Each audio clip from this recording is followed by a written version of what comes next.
Pittsburgh, 1924. Dawn has barely broken over the Point Breeze district. The air is thick with limestone and sandstone dust. The sound of sledgehammers cuts through the quiet streets, striking walls that were built to last for centuries. Piece by piece, the facade of Greenlawn comes down. Not because of war, not because of fire, not because its owner went bankrupt. This is a deliberate demolition. Only a few years earlier, Greenlawn was known as architectural crown of Pennsylvania, a European-style chateau standing in the heart of industrial America. Stone hauled from distant quarries, stained glass shipped from Europe, hand-carved oak panels shaped over years of patient labor, and now all of it is being taken apart, one stone at a time. What stops people from looking away is not the destruction itself. It is the question hanging in the dust. Because at the very moment Greenlawn is erased, the empire bearing the name Heinz stands at the height of its power.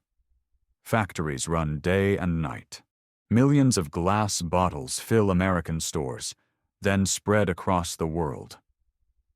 The founder's name has become a symbol of trust and transparency, and yet his home disappears, not at the hands of enemies, not seized by banks, but by signatures that are painfully familiar. Howard, Clifford, Irene, the children of Henry John Heinz.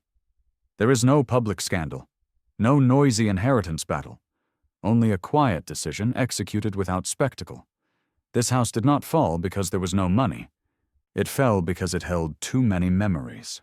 Why would the children of one of the most powerful and wealthy men in America choose to erase their father's mansion? Why would a monument built from ambition, love, and honor end beneath the blows of its own bloodline? To understand that decision, we cannot stay in 1924. We have to go back to a boy born into smoke and poverty, a man who once lost everything, including the right to use his own name, and a family tragedy that turned a dream into a stone mausoleum. If you want to understand the dark side of legacy and why destruction can sometimes be the only form of release, consider liking this video and subscribing to the channel. This story is only just beginning. Pittsburgh, 1844. This city does not wake up to sunlight. It wakes up to coal smoke. Even in daylight, the sky carries a dull gray weight. Snow rarely stays white. Before it touches the ground, it turns dark from iron dust and sulfur. Furnaces burn without pause, filling the air with the constant sound of metal striking metal. This is Pittsburgh in the mid-19th century. An industrial city growing faster than the human body was ever meant to endure. In this city, in 1844, Henry John Heinz is born. He is not born into wealth. He does not belong to the East Coast elite. His family are German immigrants, strict Lutherans, where labor is not just a duty, but a moral obligation. His parents believe discipline is the only way to survive in a place as unforgiving as Pittsburgh. By the age of 8, Henry is already working in the family garden. Not playing, not dreaming. Learning instead how to harvest, package, and sell what his hands have grown. By 12, he is pushing a wooden cart through the neighborhood, selling vegetables door to door. This is not a romantic story polished by time. It is a child learning early that without work, a family has nothing to eat. Yet among thousands of working children in Pittsburgh, Henry Heinz stands apart. He is growing up at the height of deception in the American food industry. In the mid-19th century, there are no consumer protection laws. Flour is mixed with plaster. Cocoa is diluted with brick dust. Horseradish is padded with cheap turnips. To hide this fraud, most products are sold in dark, opaque bottles. Buyers cannot see what they are purchasing until they open the jar at home. And here, a small but dangerous decision appears. Still a young man, Henry Heinz begins selling his mother's horseradish in completely transparent glass jars. The cost is higher. the risk is greater. If the product is flawed, the customer will see it immediately. But that risk creates something rare. The glass jar does not just hold food, it holds a quiet challenge. Look for yourself. I have nothing to hide. In a world where deception is normal, transparency becomes an act of rebellion. The response comes quickly. Customers begin to trust, not because of advertising, but because they can see the truth with their own eyes. This is where the foundation of Heinz's power is laid. Not through money, but through trust. From this moment, an obsession takes shape. An obsession with visibility, an obsession with absolute quality control, an obsession with protecting personal honor at all costs. This is a child shaped by smoke, labor, and discipline. A man who believes that if everything is transparent enough, the world will be fair. But that belief will soon be tested, because the more a person is devoted to transparency, the deeper the wound when they are dragged into darkness. And this still does not explain the real mystery. Why would a man who built his life on visibility and openness later choose to build a sealed fortress like Greenlawn? The answer lies in the first collapse. Pittsburgh, early 1870s. After years of selling horseradish from a garden plot and a pushcart, Henry Heinz was no longer operating as a small street vendor. He began to enter the world of formal business at a time when the United States was expanding rapidly, but with little regulation. In 1869, Henry Heinz married Sarah Sloane Young. Around this same period, he and his partners established a food processing business known as Heinz, Noble and Company. This was not a large corporation. It was a small to mid-sized enterprise, focused on horseradish and related condiments, serving local markets around Pittsburgh. The distinguishing feature remained unchanged.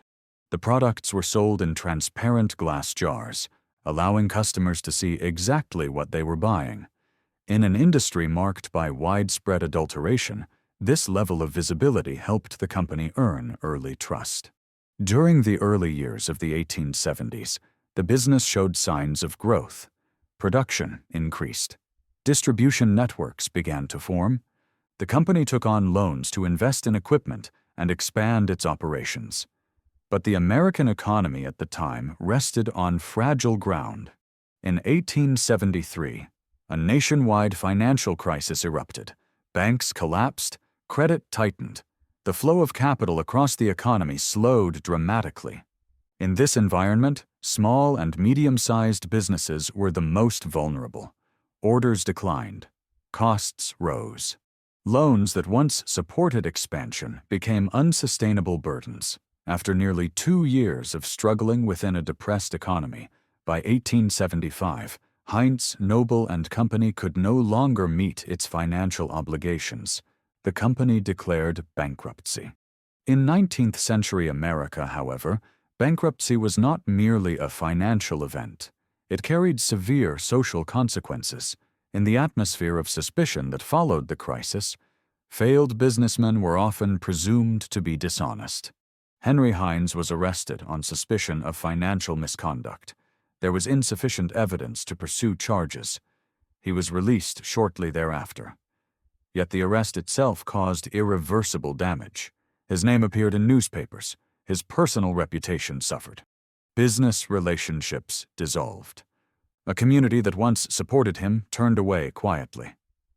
Within a short period of time, the Heinz family lost its business, its home, and its primary source of income. The precise monetary value of these losses was never fully recorded. But the collapse of both a business and a household constituted, by the standards of the time, a complete economic downfall. More importantly, Henry Heinz did not face this crisis alone.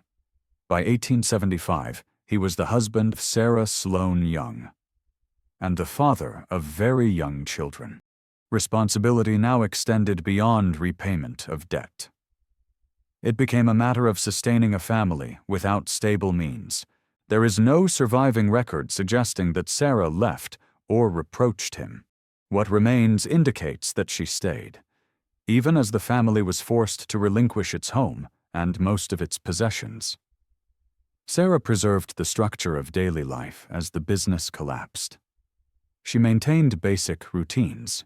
She shielded the children from the full weight of adult panic. In this context, Henry Heinz began to document every debt he owed, not only those enforceable by law, but also those he believed he carried a moral obligation to repay. This record would later be known as the Book of Moral Debts. Each creditor's name, each amount, nothing omitted. In legal terms, bankruptcy marked an ending. But in Heinz's own thinking, the story remained unfinished. Because to honor this promise, he would have to make a decision even more difficult than accepting failure. He would have to temporarily surrender his own name. So what does a father stripped of public credibility do to ensure his children do not grow up under the shadow of disgrace? The answer lies in the next step. Pittsburgh, late 1875. After the bankruptcy and the arrest followed by his release, Henry Heinz lost more than money. He lost the right to stand behind his own name. In the business culture of late 19th century America, a name that had appeared in newspapers alongside bankruptcy was effectively stripped of credit. Banks would not lend. Partners would not sign contracts. Suppliers hesitated. Legally, Henry Heinz was not permanently barred from doing business. Socially, however, the doors had closed. And this is where the story turns. Rather than leaving commerce altogether, Henry Heinz chose a quieter path. He remained in the food industry, but his name no longer appeared on the front of the business. Beginning around 1876, the enterprises he helped run were placed under the names of family members. Different names appeared on legal documents. Different signatures were presented to banks. Henry Heinz worked from behind the scenes. No office bearing his name, no title, no public authority. Yet he controlled everything. Product formulas, processing methods, quality standards, the way goods were packaged and distributed. Surviving records suggest that he worked almost without rest. 16 to 18-hour days were common. Mornings in the factory, evenings with the books, nights spent calculating costs down to the smallest unit. Zittern. Throughout this period, there is no evidence that Henry Heinz attempted to rehabilitate his reputation through public statements. He did not answer journalists. He did not appear in public forums. He did not try to erase the memory of the collapse of 1875. Instead, he focused on one task: repayment. Not only debts that remained legally enforceable, but also those the law no longer required him to pay. Each creditor listed in the earlier Book of Moral Debts. Each amount settled quietly. No announcement. No public acknowledgments. No one outside a small circle knew that the man behind these repayments was Henry Heinz himself. To the market, the name Heinz seemed to have vanished. But this was not the most important part. In 19th century business culture, reputation was not restored by promises. It was restored only through sustained action over time. By the late 1880s, after more than a decade of working in obscurity, signs of change began to appear. Former creditors confirmed that their accounts had been fully repaid. Banks noted a consistent repayment history. Partners became willing to sign agreements again. There was no formal announcement marking this moment. No ceremony, no headlines. But on new legal documents, a familiar name returned: Henry Heinz. He brought his real name back into the brand, not through apology, but through a clean record built over years of silence. The moment passed without spectacle, yet its significance was decisive. The name Heinz, once associated with failure and suspicion, had been redeemed through demonstrated credibility. And here, a deeper shift took place. Henry Heinz understood that reputation could be stripped away quickly, but protecting it required more than honesty. It required symbols. It required scale. It required something large enough that the name could never again be pushed into the shadows. Yet this still does not explain what came next. What kind of symbol would a man build after he had already learned how easily a name could disappear? The answer lies in the ambition that was just beginning to take shape. Pittsburgh, late 1880s. By the end of the decade, Henry Heinz was no longer a man trying to prove himself to the past. The battle to reclaim his name had already ended quietly years earlier. Now he occupied a different position. The business bearing the Heinz name no longer survived on sympathy or memories of failure. Production was organized into disciplined systems. Quality was controlled down to the smallest detail. The Heinz market extended beyond Pittsburgh, reaching into other states. This was not an emotional recovery. It was the condition of a system that had stabilized. And it was at this moment that a deeper shift occurred in Henry Heinz's world view. If money had once been a means of survival and repair, it now became a tool for defining position. He no longer asked whether the business was profitable. He began asking a different question, one less economic and more about power. How long will this last? Pittsburgh remained a city of coal, smoke, and steel. Reputations could be built quickly, and they could be destroyed just as fast by a single economic shock. Henry Heinz had lived through that reality. As a result, he no longer sought wealth alone. He sought a form of presence that could not be easily erased. In the late 1880s, Henry Heinz began making extended journeys to Europe, not for leisure, but for observation. He traveled through France, England, Germany. He walked through castles that had stood for centuries, through aristocratic estates passed down across generations, through structures where power was not measured by short-term profit, but by endurance. In Europe, Henry Heinz encountered a form of legacy that young America scarcely possessed, not money alone, but space, stone walls, gardens preserved over centuries, rooms filled with memory where history did not need explanation because it existed materially. For a man whose name had once vanished from the business world within months, this was not an architectural curiosity. It was a lesson in permanence. And from that lesson, a new need took shape. Not merely to build a business, but to build something that could remain even when the individual was gone. A tangible legacy. In letters and notes from the late 1880s, Henry Heinz began referring to the idea of an unusual house, not simply as a place to live, but as a form of protection. Protection from industrial smoke, protection of memory against public volatility, and protection of the Heinz name from ever being erased again. But here, a quiet contradiction emerged. A structure built to shelter. Might it truly become a place to live? Or would it become something too heavy for those required to live inside it?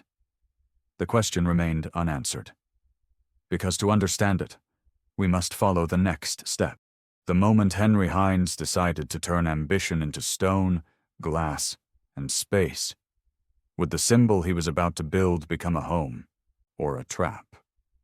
The answer lies in the next chapter. Pittsburgh, 1892. After years of observation and accumulation, Henry Heinz made a decisive move.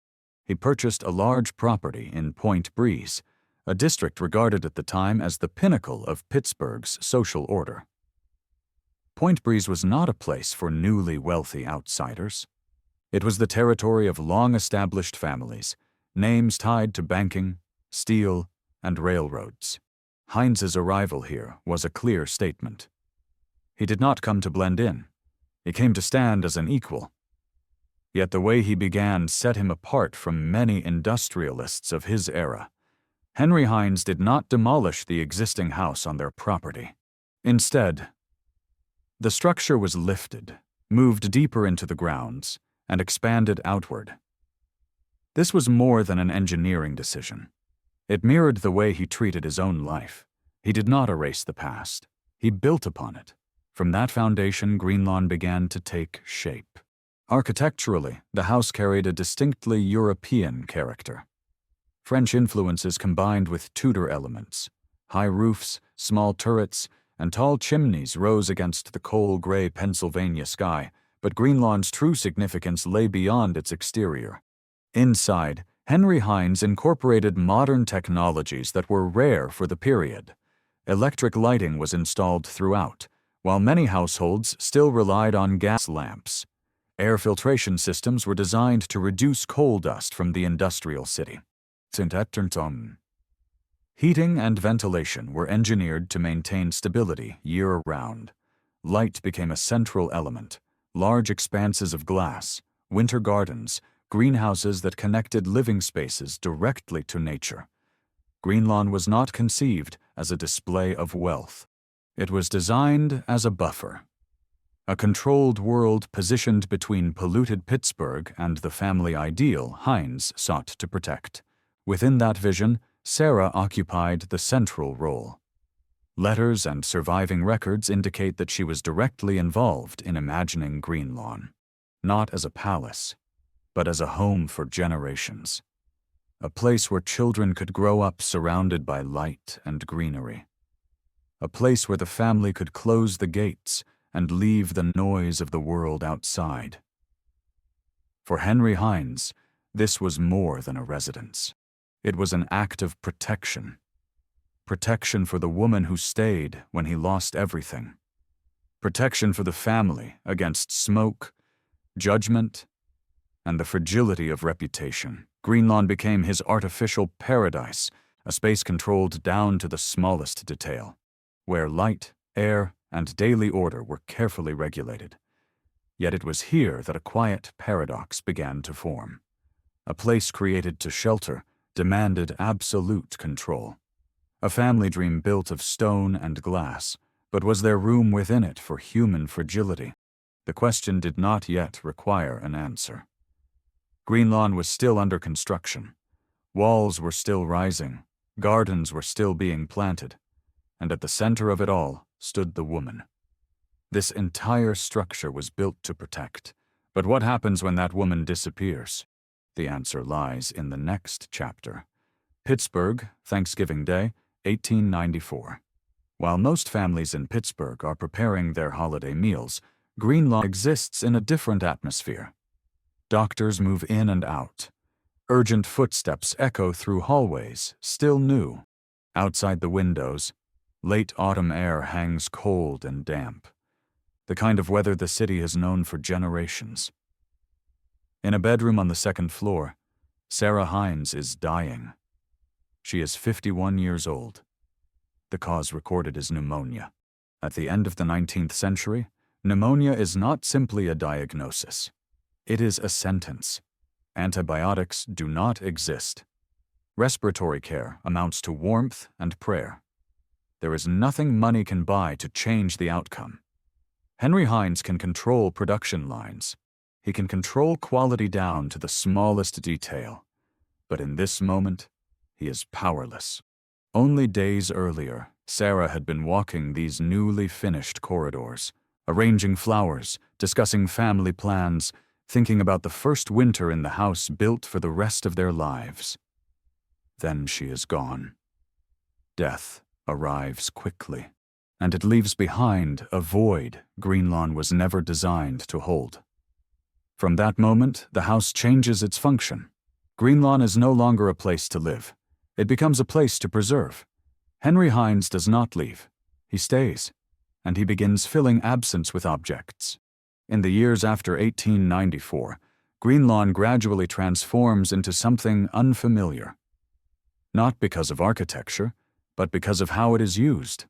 Collections grow, antiquities from Europe, artifacts from the Middle East and Asia, objects carrying the weight of civilizations long gone.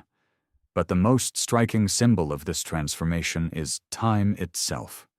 Clocks, grandfather clocks, wall clocks, mantel clocks, pocket watches. They appear in nearly every room, and all of them are kept wound. The sound of green lawn is no longer conversation. It is the uneven ticking of dozens of timekeeping machines. A house obsessed with time, by a man who cannot accept that time has taken what mattered most. Meanwhile, Henry Heinz's children grow up inside this space. Howard, Clifford, Irene. They do not lack material comfort. They receive strict education. They are loved in the way of a devoted father. But Greenlawn is no longer a home in the ordinary sense. It is a living museum, where everything has a fixed place, where order outweighs spontaneity, where memory is preserved more carefully than emotion. Henry Heinz loves his children, but that love is accompanied by control, discipline at the table, rules in daily life, silence treated as a virtue. There is no record of cruelty, but there are few signs of warmth. The house built to protect a family now protects the memory of someone who's gone. And in this period, a deeper contradiction takes shape. Greenlawn grows ever more perfect materially, and ever colder humanly. When people disappear, objects begin to rule. Children raised in a space like this do not only learn obedience, they learn observation, they learn endurance, and slowly they learn the desire to escape. But their choice has not yet arrived, because before Greenlawn is rejected, it must witness one more death, the death of the man who created it. And when that happens, the children raised inside a mausoleum will have to decide how they want to live. Pittsburgh, early 20th century. As the new century begins, Greenlawn is complete in material terms. But for those living inside it, the house is no longer growing alongside a family. It is an emblem already finished. Howard, Clifford, and Irene Heinz grow up surrounded by spaces designed to outlast human life. Long corridors, silent rooms, collections that are not meant to be touched. They live in a place where everything stands for something, for success, for honor, for the stature of their father. And that weight creates pressure. Henry Heinz loves his children. There is no record disputing that. He cares deeply about their education, morality, and discipline. But that love is always paired with standards. Every action is observed. Every choice measured against the expectations attached to the Heinz name. The living space allows little room for error, because everything reflects the image of a man admired by society. Greenlawn lacks the natural disorder of ordinary family life. No messy rooms, no casually displaced objects, no unstructured noise. Order is maintained as a core value.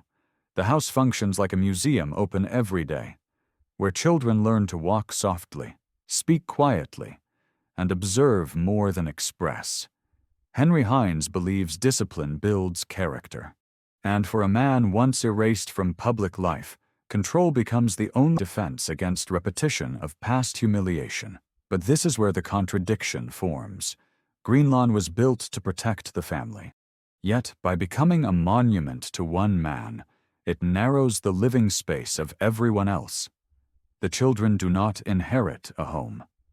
They inherit a completed narrative, where their roles are already defined.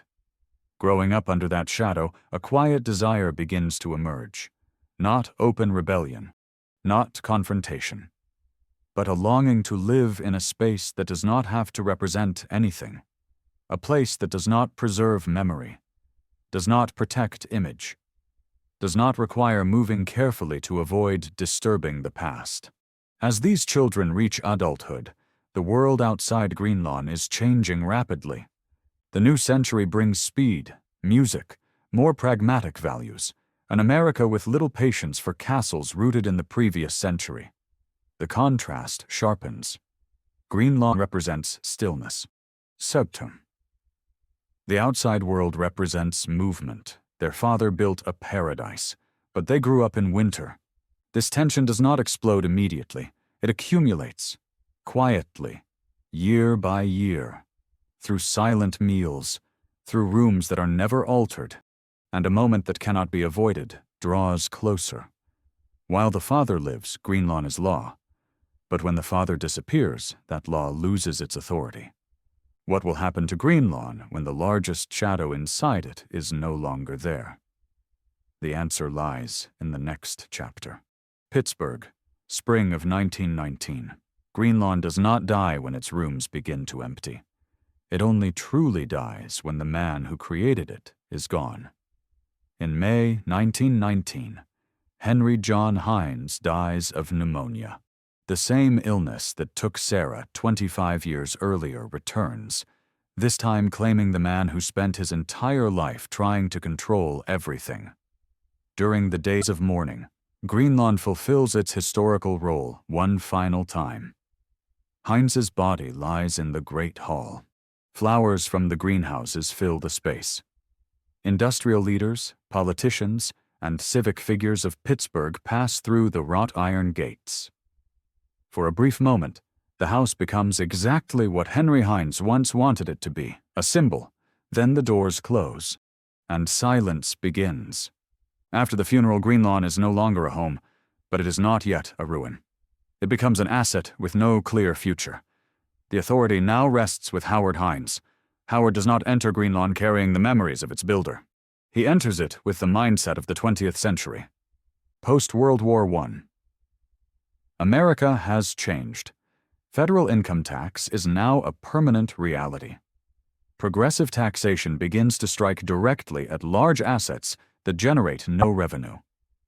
A mansion of more than 30 rooms, 10 greenhouses, a permanent staff of servants, stokers, gardeners, and maintenance workers. Pittsburgh winters are long. Heating a massive stone structure like green lawn requires enormous quantities of coal. The costs are continuous, and the estate produces nothing in return. Green lawn does not generate profit. It does not support production. It creates no new value. It only consumes. In the economic language of the new era, green lawn becomes a white elephant, a sacred asset that cannot be put to use, yet bleeds its owner simply by existing. But money is not the only burden. Green lawn is inseparable from Henry Heinz himself. His discipline, his grief, his uncompromising standards. Every chair carries memory. Every wall reinforces an old order. To continue living at green lawn would mean continuing to live inside their father's life. The family searches for an alternative. They offer green lawn to the city of Pittsburgh. They propose transforming it into a museum, a library, or a community institution. The response from the city is clear. The maintenance costs exceed public budgets. Charitable organizations and universities decline as well. Even without purchase cost, the long-term burden is simply too great. By the early 1920s, green lawn stands largely empty. Servants are dismissed. The greenhouses cloud over. The gardens fall out of control. The paradise built to resist Pittsburgh's soot begins to erode under time itself. The final choice is no longer emotional. It becomes administrative. In 1924, the family signs an agreement to sell the land to developers. The condition is explicit. The site must be completely cleared. Green lawn is sentenced. Not in anger, not in hatred, but because it no longer has a place in the future. The walls are dismantled piece by piece. Stone, glass, and wood are sold off. A house designed to last for centuries disappears within months. For the heirs, destroying green lawn is not erasing their father. It is the only way to escape his shadow. Yet one question remains unanswered. If green lawn is gone, where does Henry Heinz's legacy truly reside? The answer belongs to the final chapter. Destroying to preserve a legacy. Green lawn did not disappear in a fire, not because of war, and not because of poverty. It disappeared because it no longer belonged to its time. After 1924, the stone walls designed to endure for centuries were dismantled piece by piece. Carved oak panels, stained glass imported from Europe, limestone and sandstone that once defined one of Pennsylvania's proudest architectural statements. All of it was sold as building material. Fragments of a private dream scattered into the lives of people who would never know its original meaning. The land that once held Henry Heinz's personal paradise was subdivided. New houses rose in its place, ordinary, quiet, devoid of the ambition that once sought to challenge time itself. But Greenlawn did not vanish completely. What Henry Heinz had gathered in solitude, antique clocks, artifacts, history preserved behind glass, was released from its walls. The collections were donated to museums. What had once served private grief became public heritage. And from the absence left behind by Greenlawn, a different kind of monument emerged. Heinz Memorial Chapel. Not a fortress for one family, but an open space for students, residents, and generations who would never know the name Heinz as a living person. Here, legacy is not locked behind iron gates. It lives among people. Today, if you walk through Point Breeze, you can still find the old wrought iron fence and the former carriage house hidden within the block. The last physical witnesses of a vanished kingdom. But if you step into any supermarket in the world, from New York to Tokyo, you will see a familiar name on the shelf. Henry Heinz, not carved into stone, but printed on glass. His true legacy does not rest in a lost mansion. It lives in trust, repeated millions of times each day. The story of Greenlawn is not about a house. It is about power, money, and the limits of trying to make oneself immortal through material things. Sometimes, to preserve a legacy, its physical form must be destroyed. And the question that remains does not belong only to the Heinz family. If it were you, would you hold on to the house of the past, or destroy it to save the future? If you want to continue exploring estates that once defined power, families who traded the past to survive the present, and legacies born from loss, the next stories are waiting for you on screen. If this story made you think, leave a comment. And if you want to continue this journey through history, like the video and subscribe. Thank you for watching. See you in the next story.